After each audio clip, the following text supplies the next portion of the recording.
Now back in session. John, Judge Day said your sentence is done. You may be seated. Are they Yeah, they're coming. they're coming with this one? Slow. There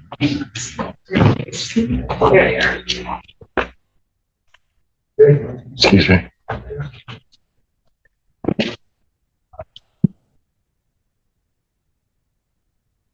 Court does call the case of the people of the state of Michigan versus Carmani Hamilton. Ask about the people. Good afternoon, Your Honor. Robert J. Cole on behalf of Kimani Hamilton. Kimani, state your name for record. Kimani Hamilton.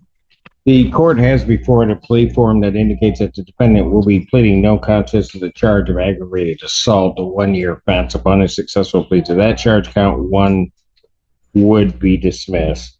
That is the court's full understanding of the agreement. Yes, Your Honor. Yes, Your Honor. My client is on probation with Judge Kuhnke. He's aware of that. Any plea today more than likely will be a violation of that. Knowing that, he still wants to enter the plea, Your Honor, and that sentencing, we hope to convince Your Honor for a sentence agreement between ourselves, but that's not to be done today. May I have him sworn? Raise your right hand. You solemnly swear to affirm the testimony you're about to give will be the truth, the whole truth, and nothing but the truth. So help you God. I do. State your name. Kimani Hamilton. Sir, it is this court's understanding that you're going to plead no contest to the charge of aggravated assault. That is a misdemeanor punishable by up to 1 year incarceration and $1,000 fine plus court costs. You understand that? Yes, sir. All right. You also understand, sir. Well, first of all, I'll ask you, do you understand what a no contest plea is? It's like not pleading guilty or innocent, right? But it's the same as a guilty plea, but you're just not. Two things about a no contest plea that you need to understand. It first of all means that you're not desirous or wanting to contest this charge. You understand that? Okay.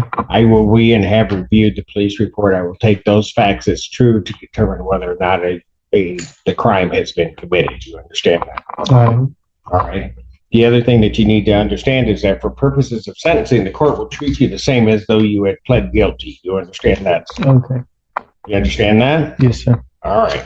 And you also understand, sir, that while I'm taking your plea, I would not be your sentencing judge, and you would be sentenced before Judge Perry in the 15th District Court. Okay. Okay. Any other questions you have regarding a no contest plea? No, I'm good. Basically, no contest plea. Civil liability. All right. So, sir, to that charge, how do you plead? No contest. Now, you understand that by pleading no contest, you'll not have a trial of any kind. Yes, sir. All right. You signed an advice of rights form. Is that correct? Yes. Yes. Any question regarding any of those rights? Please look at paragraph 5. You'll see a copy on the podium. Those are your rights which are part of a trial. By pleading no contest, you're giving up those rights as well as all the rights on that form. You're giving up right to trial and those rights. Yeah. You understand you're giving up your right to appeal of right. Yes, sir. You're not on parole, correct? No. You are on probation. Yes, sir. You understand, as your counsel has indicated, that your plea in this case could be considered a violation of your probation in that other case. Yes, sir. You understand that as such, and if it is considered a violation, you could be sentenced to the maximum allowable under that charge. Okay. You understand that? Yes, sir. Understanding that, you still wish to plead no contest to this charge? Yes, sir. Has anybody promised you anything other than what's been stated here today on the record to get you to plead? Anybody threaten you or coerce you? No, sir. You're doing this voluntarily Yes, sir. and of your own free will. Yes, sir. All right. Court has been provided and has reviewed Ann Arbor Police Department report for their case number 2533245. Any objection to the court having reviewed that report? No, Your Honor. No, Your Honor. Based upon a review of that report, the court does find that there's a sufficient factual basis in which the court could determine the defendant's guilt of this offense.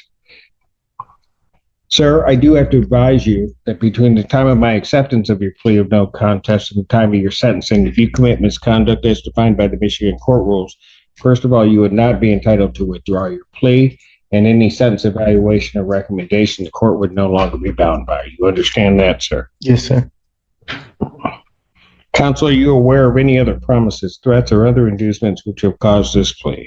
No, Your Honor. No, Your Honor. And have I complied with the court rule? Would it be proper to accept this defendant's plea? That's fine. Yes, Your Honor. The court will accept the defendant's plea of no contest to count 2. Count 1 is dismissed. Pre-sentence investigation and report is ordered at 15th District Court probation. Sentencing in this matter will be September 12th at 8:30. September 12th, 2025, 8:30. That is before Judge Perry. Judge, could you note in your record that I'd like to be there for the probation interview? If that, I can say that, but I don't know. okay, I'll contact the 15th District. Yeah, I think you're going to have to contact them directly. Bond in this case will continue. Thank you, Your Honor. Thanks, Judge. I'll see. Court does call the case People versus Anjanae Yancey. For Douglas for the people? Good afternoon, Your Honor. Gabriel Lacy for Ms. Yancey. Good afternoon, Your Honor. Anjanae. Thank you. I have before me a plea form that indicates that will be pleading no contest to 2 counts of disturbing the peace. Those are misdemeanors punishable by up to 90 days, $100 fine plus court costs. Do you understand? Yes, Is that a correct statement? And that count 1 would then be dismissed. There's also the agreement that the prosecutor will recommend prosecutors defer. That's the court's entire understanding of the agreement. Is that correct? That's Yeah. correct, Your Honor. All right, very good. May I have her sworn? Right hand, do you solemnly swear to affirm the testimony you're about to give will be the truth, the whole truth, and nothing but the truth, so help you God? yes. State your name. Anjanae Yancey.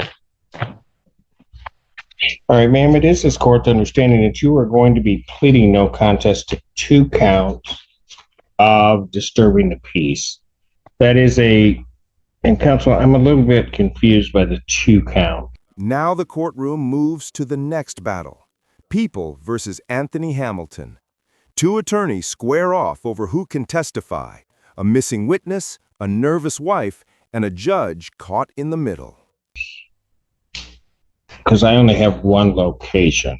There were 2 officers, and I think that's why. Yes, Your Honor.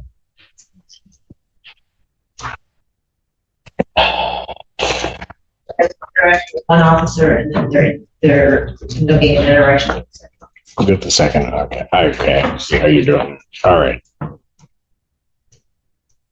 So, ma'am, it's this court's understanding you're going to plead to 2 counts of disturbing the peace. Both of those misdemeanors punishable by up to 90 days incarceration, a $500 fine plus court costs. Do you understand that? Yes, Do you understand what a no contest plea is? yes, 2 things about it. I have to make sure that you understand. The first thing is it first of all means that you're not further desirous or wanting to contest these charges. You understand that? correct. The second thing you need to understand is that for the purposes of sentencing, the court would treat you the same as though you had pled guilty. You understand that? Correct. You understand also, ma'am, that while I'm taking your plea, I would not be your sentencing judge, and you would be sentenced before Judge Washington in the 14B District Court. Yes, sir. All right. Basis for the no contest plea? Civil liability. All right. Ma'am, to the charge of disturbing the peace contained in count 2, how do you plead? No contest. To that same charge as contained in count 3, how do you plead? No contest. Now, you understand that by pleading no contest, you'll not have a trial of any kind. Yes, You signed an advice of rights form, is that correct? yes. Any question regarding any of those rights? No, Look at paragraph 5. Those are your rights which are part of a trial. You understand by pleading no contest, you're giving up those rights as well as other rights, as well as all the rights on that form. yes. My lawyer explained it to me. You understand you're giving up your right to appeal of right. Yes, Are you on probation? no, Are you on parole? no, Has anybody promised you anything other than what's been stated here today on the record to get you to plea? no, Anybody threaten you or coerce you? no. You're doing this voluntarily Yes, and of your own free will. yes. All right. The court has been provided parts of a report.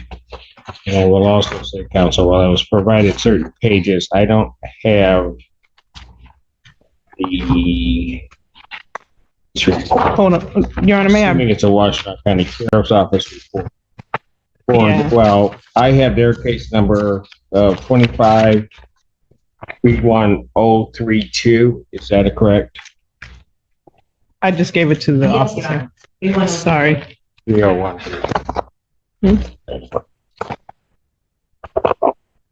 Thank you. Based upon the review of that report, there is no objection to the court having reviewed that report. Is that correct? No, no objection. All right. Based upon a review of that report, the court does find that there is a sufficient factual basis in which the court could determine the defendant's guilt of these offenses.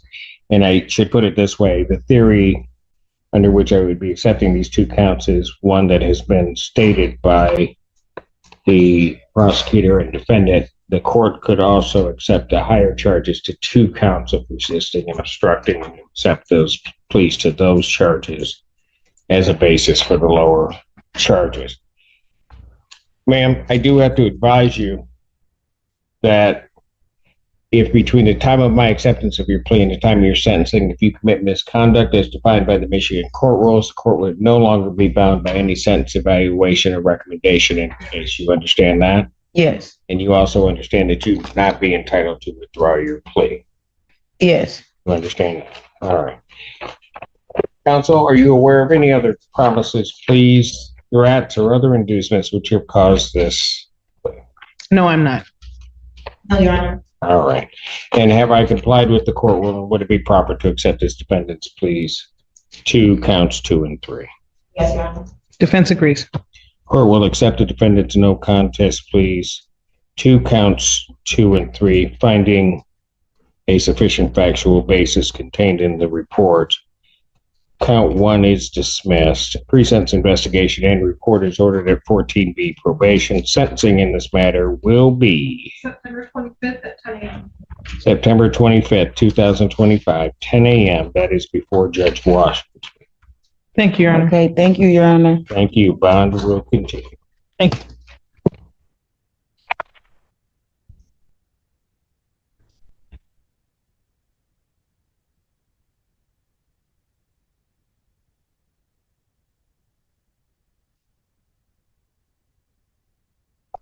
Court does call the case of the people of the state of Michigan versus Ryan Michael Carter Price. Can I spell this with you?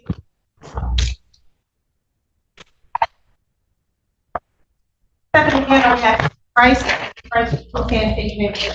Ryan Carter Price. All right, thank you. Let me see. All right, just give time set for preliminary examination. Are we ready to proceed? You guys are ready? You may call your first witness. Your Honor.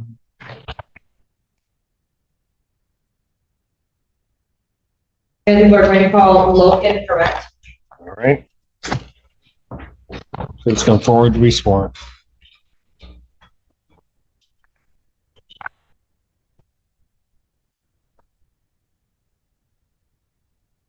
Please take a seat, raise your right hand.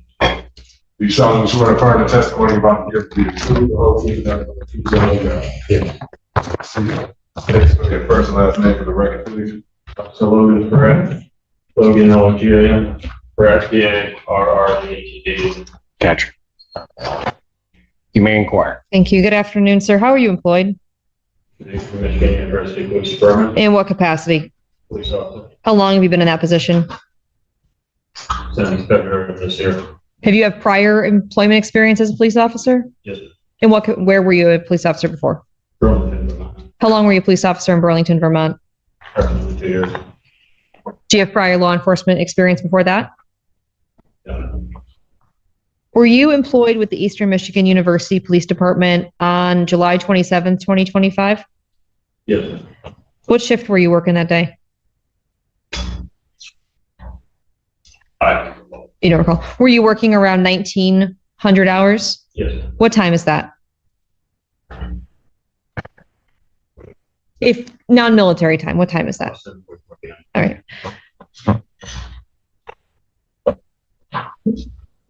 Did you come into contact with anybody who's currently in the courtroom on that date in the course of your shift? yes, Who did you come into contact with? Ryan, Burlington. Do you see the person you know to be Ryan Carter Price in the courtroom? Yes, Can you identify him for me based on where he's sitting and what he's wearing? Case dismissed, without prejudice. That phrase means the prosecution can refile if they choose. It's a polite legal way of saying, you're free to go. For now. he's beyond, he's already, pretty much at the top, white on the shirt. Your Honor, may the record reflect when identify the defendant? Record shows will reflect without objection. On July 27th, around 1944 hours, what were you doing on your shift? Whatever case call. And when you are performing a routine patrol, are you in any kind of vehicle? Yes, ma'am. Police patrol vehicle. What does it mean to be a fully marked vehicle? Has visual police identifiers, light bar. So that's Where were you when you were conducting this routine patrol? Price Street in the city of Ypsilanti. Is that in Washtenaw County, Yes, ma'am. state of Michigan? Yes. What did you observe when you were patrolling on Rice Street in the city of Ypsilanti around 1944 hours on July 27th, 2025? There was a 2011 Chevrolet Impala bearing Michigan registration 5 UPC 55 pull out in front of me with a red tail light covered in red duct tape. What did you do next? Went to lean and took care of state query on my patrol vehicle computer. You looked at the plate? Yes, sir. What did you learn about that vehicle from looking up the plate? There's no automobile insurance and it was registered to Ryan credit price. What happened next? I observed the Secretary of State photographic query for the RO Ryan credit price. Then I subsequently performed a motor vehicle stop. When you started to perform your traffic stop, what happened? The vehicle and operator initially pulled over. After the vehicle pulled over, what did you do? I made contact with the operator on the passenger side and was unsuccessful. When you say you attempted to make contact on the passenger side, do you mean you went to the passenger side to make contact with the operator? Yes, sir. How many occupants were in the vehicle? One. Where was that person seating? Operator state. And who was that person? Ryan credit price. The defendant? Yes, sir. What happened when you went up to the passenger side of the vehicle to make contact with the driver, the defendant?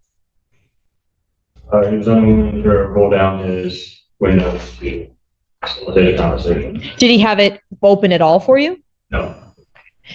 And when you made contact with him at the passenger side, what were you asking him for? That's what I was only asking him to roll down the windows so we could have a conversation and discuss the traffic stop. Did he? Yeah. What happened next? I moved to the driver's side. And what happened when you got to the driver's side? I asked him to roll down his operator window because he had their rear passenger window down, maybe a third of the way. He was unwilling to comply with that. And I asked him, I identified myself as an East Michigan University Police Department police officer, gave him the reason for the stop, and asked him for his driver documentation. What does the driver documentation include? His license, insurance, and registration. Did he provide those materials to you? What happened? He told me why my stop was unjustifiable. After he told you why your stop was not justified, what happened after that? I didn't see him making any effort to acquire the documentation I requested, and due to his lack of compliance up to that point, I ordered him out of the vehicle. Did he exit the vehicle? No. What did he do? He continued to ramble, something to the effect I don't recall, so I issued a second verbal order to exit the vehicle. What did he say after you gave him a second order to exit the vehicle? He continued rambling about the stop. After that, did you say or do anything else? No, he started to reach for the gear shifter of his motor vehicle. How do you know he was reaching for the gear shifter? I watched him serve with his right arm or right hand closer to the gear shifter. What happened when he got his hand on the gear shifter? He wouldn't What happened next? reflect on the traffic stop. After he drove away from the traffic stop, do you recall what road he was operating on? Yes, himself on River Street. Do you know the speed limit on River Street? Posted this 25 miles per hour. 25 miles per hour? After he fled the traffic stop on River Street, what did you do? I got back in my patrol vehicle to maintain a visual on him. Did you do that? Yes, sir. How? I attempted to catch up to him, but he was operating at too high a rate of speed. Did you call out that you were pursuing him? Yes. Did anyone come to help? Unbeknownst to me at the time, yes, there was an Ypsilanti sergeant behind me. And eventually, were you able to locate the defendant in the vehicle? Yes, ma'am. What happened? What happened after he fled and you were basically chasing him? During that period? Yeah. Let's start with the chase. What happened after he took off and you were following him? One of the news when you turn from southbound on River Street to northbound on River Street, and he proceeded at high rate of greatest speed to a Dairy Queen parking lot. It was very hot summer day, and I took pedestrian traffic throughout that parking lot. So as he's driving through the Dairy Queen parking lot, there's people in that parking lot? I observed, yeah, some people. What happened next? He pulled out onto East Michigan Ave, heading eastbound at a continued high rate of speed. At any point, did you activate your sirens? Yes, Why? to clear the intersection of River Street and East Michigan. What happened after you activated your sirens and he was going on East Michigan Avenue? He continued to flee from it. Did he ever stop? No. When did the vehicle come to arrest? The previous question. I mean, he did eventually stop, yes. How far did he go before he stopped? How much further did he go after he got onto East Michigan Avenue? He went on 3 additional streets, What were those streets?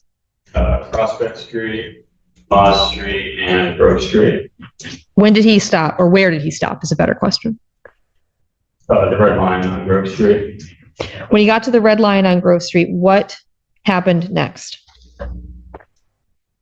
He boxed himself in and left himself nowhere to go due to environmental factors and a metal fence in front of him. So I began to pull up behind him. Why would you pull up behind him? He had committed a criminal act. Were you attempting to stop, like box him in so he couldn't drive away? Yes. What happened after you pulled up behind him?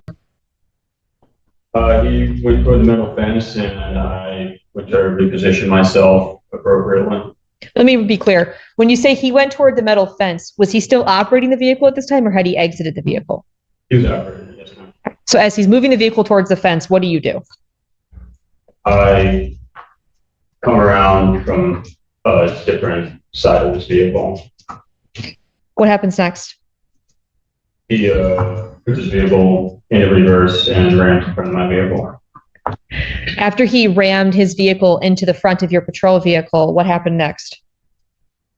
He attempted to utilize the space in front of him to go forward again. So he goes to move the car forward? Yes, ma'am. What happened next? I observed his reverse lights come back on again and knew he was about to ram me a second time. Did he? Yes. Where did, I suppose I rammed him to prevent him from ramming me a secondary time. how did you do that? After I knew he was going to hit me a second ago, I moved my vehicle forward into him. To decrease that distance? Yes. Accelerate the vehicle. After the second reversing, what happened next?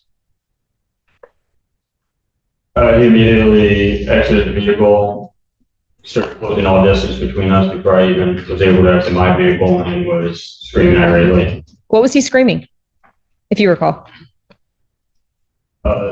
Some of what I recall is to the effect of kill me, shoot me, tase me.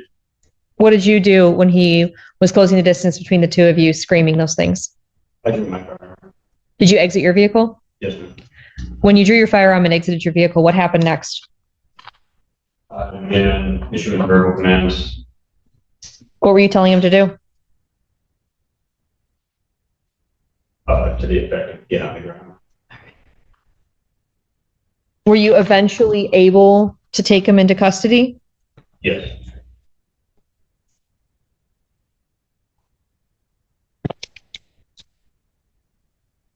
At any point, did you have to, did you reholster your firearm and get out your taser? Yes, ma'am. When did that happen?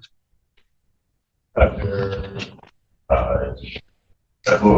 unless I recall, he eventually got on his knees and I created space between us. So I switched over to my taser.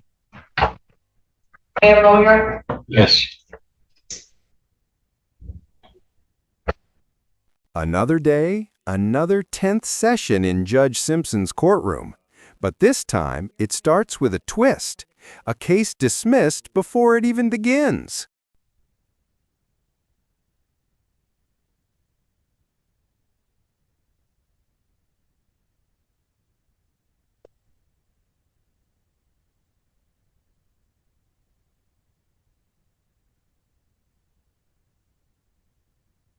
Officer Perret, this Red Lion, where is that located? I don't know the exact. It's in? Cross-examination. Yeah.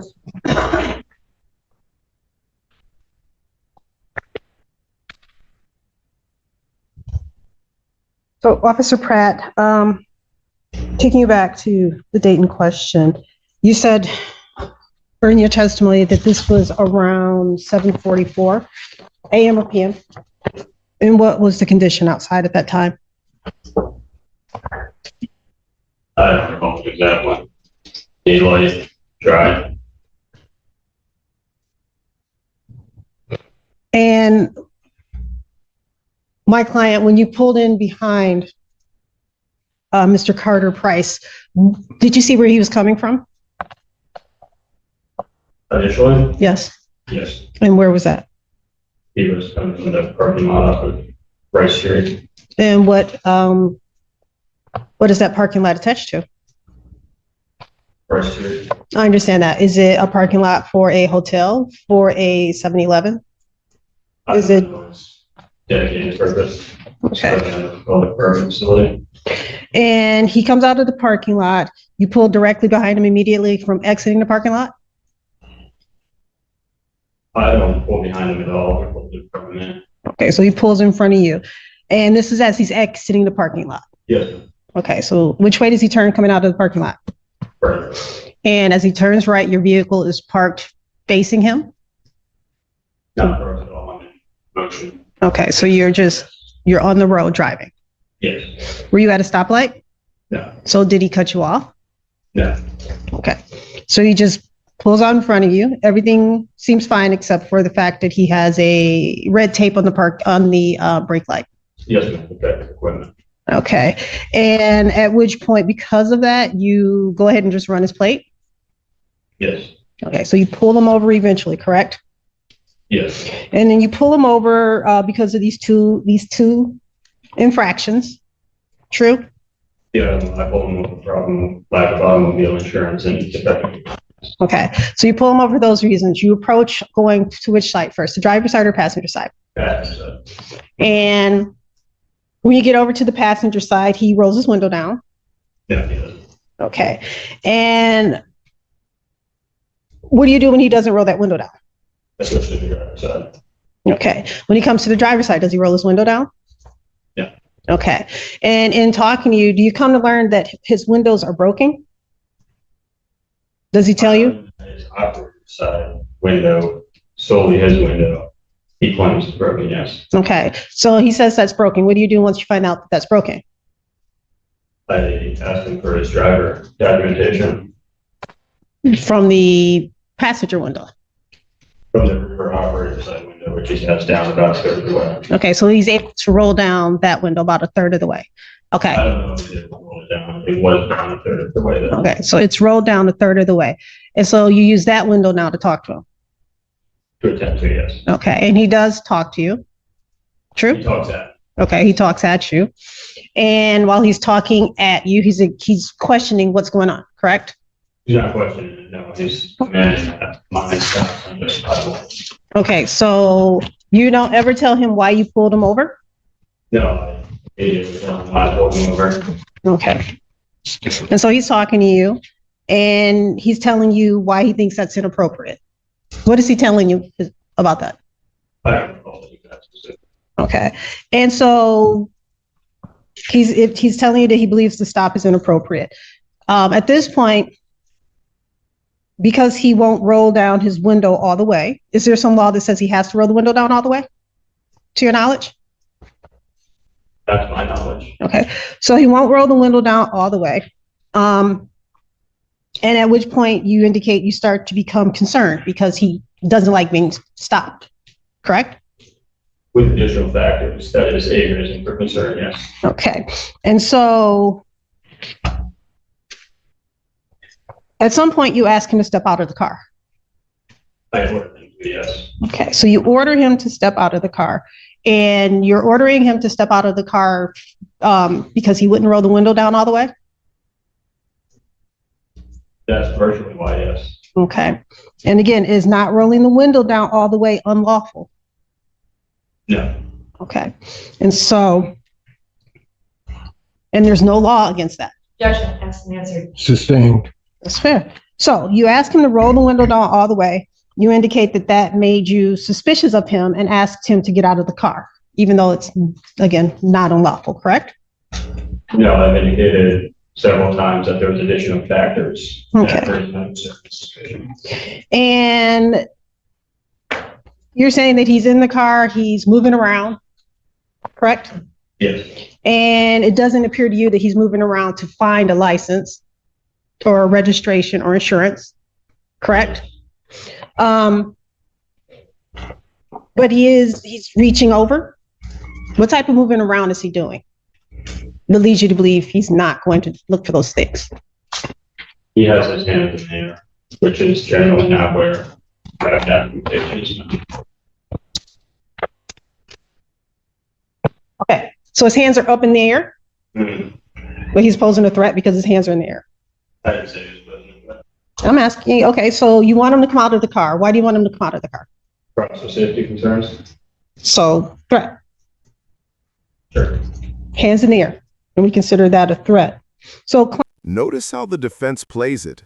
They challenge the very foundation of the testimony. In assault cases like this, who actually felt fear matters more than you think. what's he upset with you for asking him to get out the car?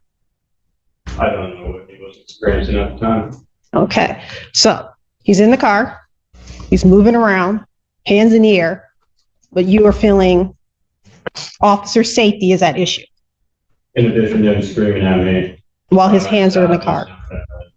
In addition to tinted windows and a lack of rolling the windows down, yes. Okay, so tinted windows are threatening? Tinted windows obscure my visibility in the vehicle, which doesn't safety concern. Okay, so front windows, are they tinted to the extent of being unlawful? I don't know, I never know tint me around. Okay. So at some point, you're asking him to get out of the car for officer safety with his hands already being raised, back window down, and he is questioning the validity of the stop. Is that accurate? I don't recall those things were happening simultaneously at that point. Okay. And then, are you saying anything? Do you ask him to get out the car with his hands visible to you? No, it's a vehicle. You order him to exit his vehicle, so you're just simply saying get out of the car? I'm ordering him back to the vehicle, yes. Okay, so what words are you using when you order him to get out the vehicle? I don't recall the specific verbiage. Okay, so are you saying it like, hey, Mr. Carter, can you get out the car for me, please? I object, I said he doesn't recall. I'm asking the tonality of it. Rephrase.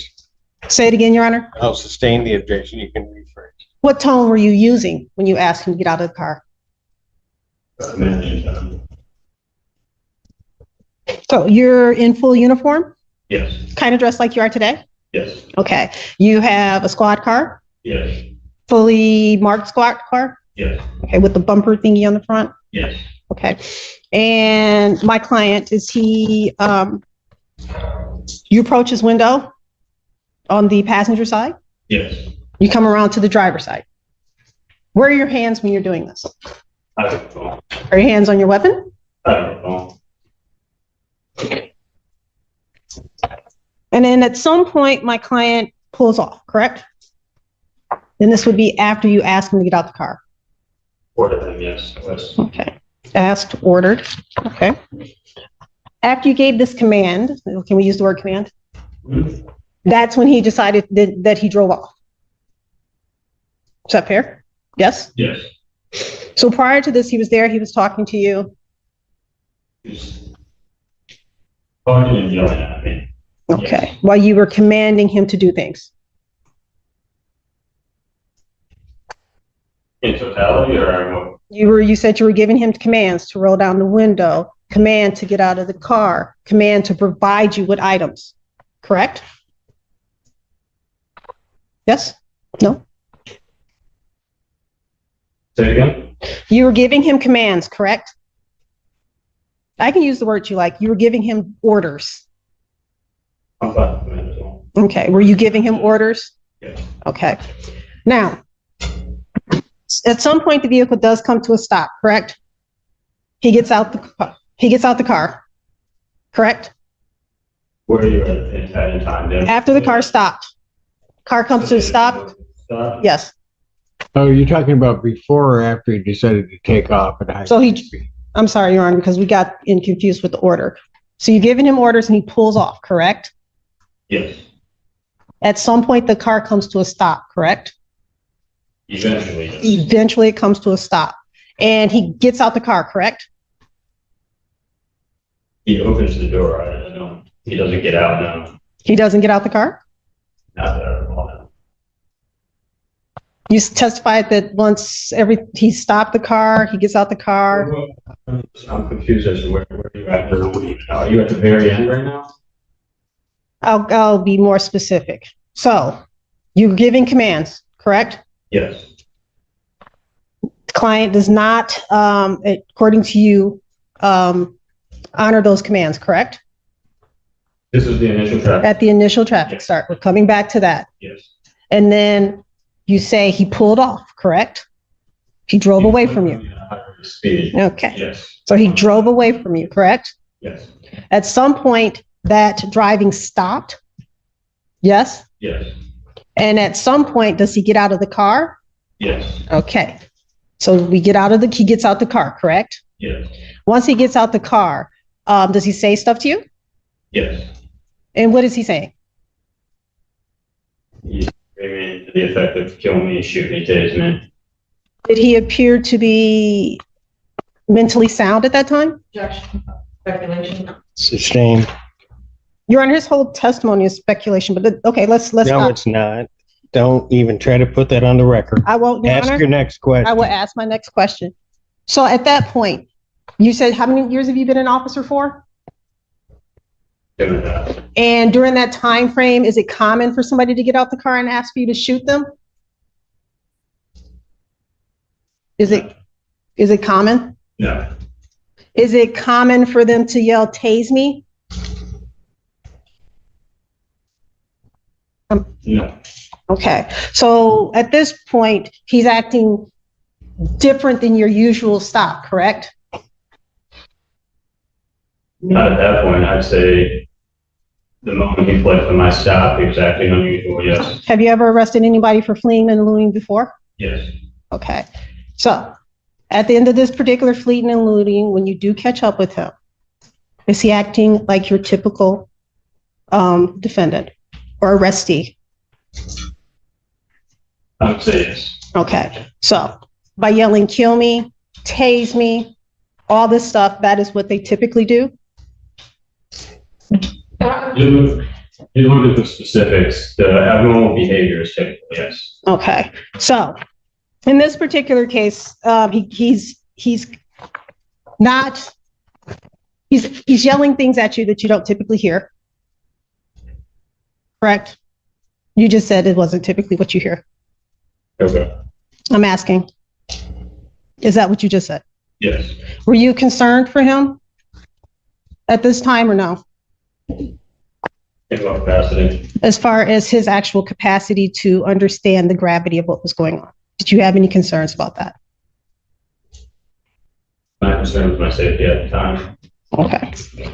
Give me 1 second.